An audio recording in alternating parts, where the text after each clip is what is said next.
Roa Duterte, noon ay alkalde ng Davao City sa kanyang matagumpay na pagtakbo sa pagkapangulo noong 2016. Sa kauna-unahang pagkakataon po, isang leader mula sa Mindanao ay nahalal bilang Pangulo ng Republika ng Pilipinas. Ito rin ang ikalawang pagkakataon na ang Pilipilaban ay nakapaglukluk sa isang kandidato ng pinakamataas na posisyon sa pamahalaan. Sa ilalim ng kanyang pamumuno na kilala sa tapang at malasakit, naging makapangyarihang puwersa para sa reforma si Pangulong Duterte at ang PDP Laban.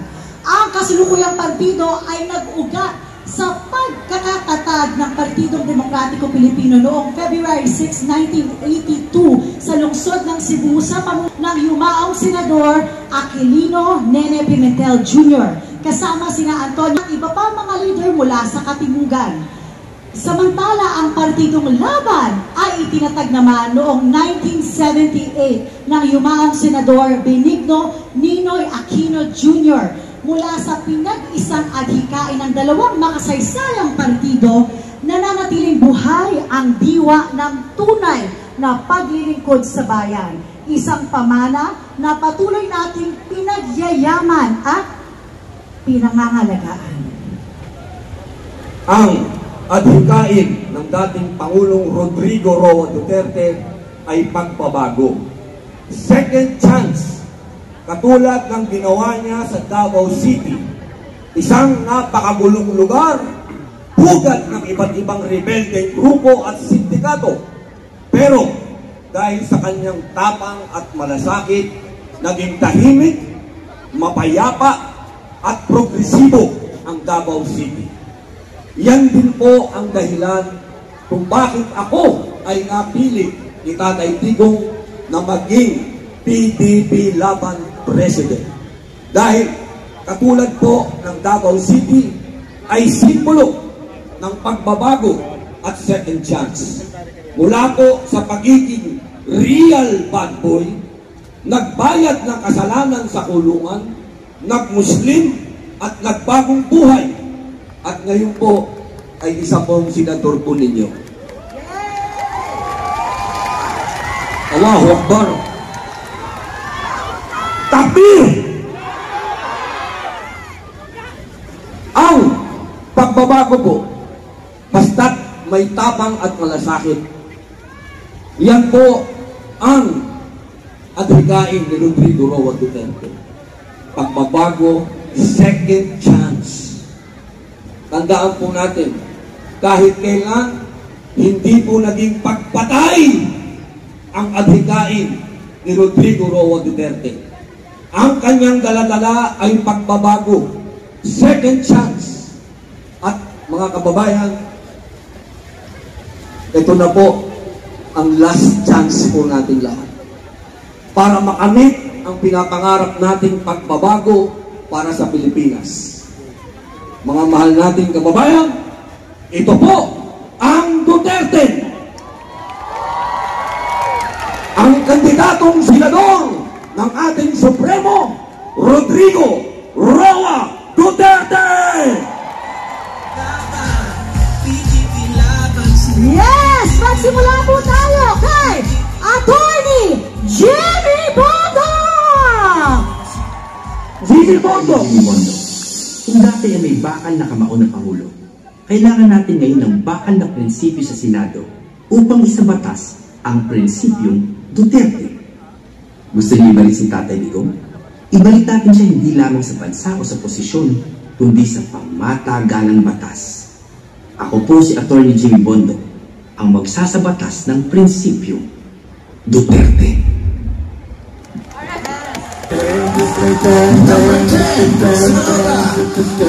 Palakpakan po natin, Attorney Jimmy Bondo!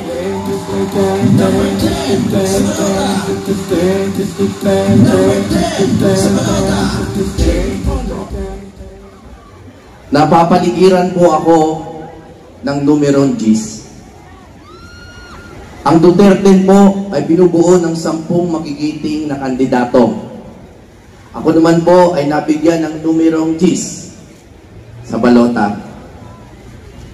At napag-alaman ko po kamakailan lang na yung aking asawa na si Attorney Isabel ay 10 linggo na palang jaundice. Praise God. Napapaligiran po ako ng numerong G's. Ano po kaya ang kinabukasan nitong mga nabanggit ko? Si Junior, si Pitus. Ano kaya ang nag-aabang sa kanya 10 taon mula ngayon? Ano kaya ang case niya? Case. C. Constitution. Ito pa rin kaya ang Constitution natin? O nanaig na kaya ang Duterte upang baguhin ang mga dapat talagang baguhin na alam naman ng mga dalubhasa na butas ng ating Constitution? A. Agriculture. Tayo kaya ay kumakain na ng sarili nating bigas? 20 pesos na kaya ang bigas pagdating ng panahon na yon? O tayo pa rin kaya ang pinakamalakas na mag-import ng bigas? Kahit na tayo ay isang agricultural country. S. Sovereignty. May Pilipinas pa kaya 10 years from now? Meron kaya tayong kasarinlan?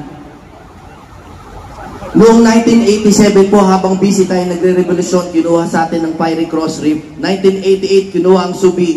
1995, kinuha ang Mischief. 2012, kinuha ang Scarborough. 2017, kinuha ang Sandy Cay. 2 nautical miles away from Pag-asa Island na ating hawak hanggang ngayon. Ang tanong, 10 years mula ngayon, may pag-asa pa kaya? Meron? Ano kaya ang kinabukasang nag-iintay sa atin? Ang Duterte, ano kaya ang kinabukasan? Huwag ng 10 years, 10 months na lang.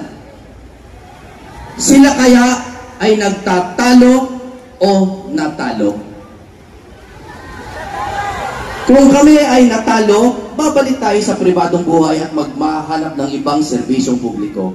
Pero kung mula ngayon, 10 months from now, kami ay nagtatalo, ibig sabihin kami ay nakaupo sa Senado at nagtatalo at gumagawa ng batas para sa ikabubuti ng bansang Pilipinas. Ang kinabukasan po kasi ng Duterte ay ang kinabukasan ng politika ng Pilipinas. Isipin niyo po, kapag nanalo ang Duterte, matututo ang ibang future candidates na hindi pala nadadaan sa pera ang botanteng Pilipino. Hindi pala nadadaan sa ayuda, na wala na palang botante. Ang meron pala sa Pilipinas ay botanten. Mga botante na hindi lamang bumuboto sa Duterte, kundi mga botante na naghahanap ng mga kandidato na sumusunod sa 10 utos ng Panginoon. Lalo na sa pinaka mahalagang utos ukol sa public service, ang huwag magnanakaw. Dahil sa lahat po ng kandidato, Duterte lamang ang nangangako na hindi namin kayo nanakawan.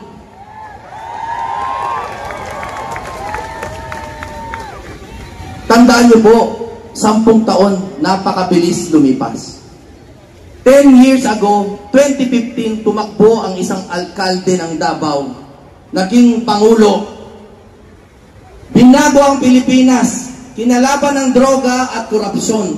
At 10 taon ang nakalipas, siya po ay nakapiit ngayon sa Netherlands na nililitis ng puti. Papayag ba kayo na ito ay magpatuloy? At sa wakas, ano kaya ang kinabukasan ni number 10 ni Attorney Jimmy Pondo? Huwag na po natin pag-usapan ng 10 years. Huwag na rin ng 10 months. Pag-usapan po natin ng 10 days. May 8 ngayon. May 18, Sunday yata yan. Si Attorney Jimmy Pondo kaya ay nasa simbahan 10 days from now, mag-isa at malungkot. Ngunit nagpapasalamat pa rin sa inyo at sa Panginoon na binigyan siya ng pagkakataon na maglatag ng plataforma sa inyo. O di kaya, baka naman 10 days from now, May 18, Sunday, si Jimmy Bondoc ay kasama ng kanyang pamilya sa simbahan at nagdidiwang. At nagpapasalamat na siya at ang kanyang mga kasama ay mga senador na ng Republika ng Pilipinas. Ako po si Attorney Jimmy Bondoc, number 10 sa inyong balota, naniniwala sa diplomasya at disiplina sa Senado DDS. Para ako ay inyong matandaan, meron akong ipapakita sa inyong larawan ng ating kinabukasan.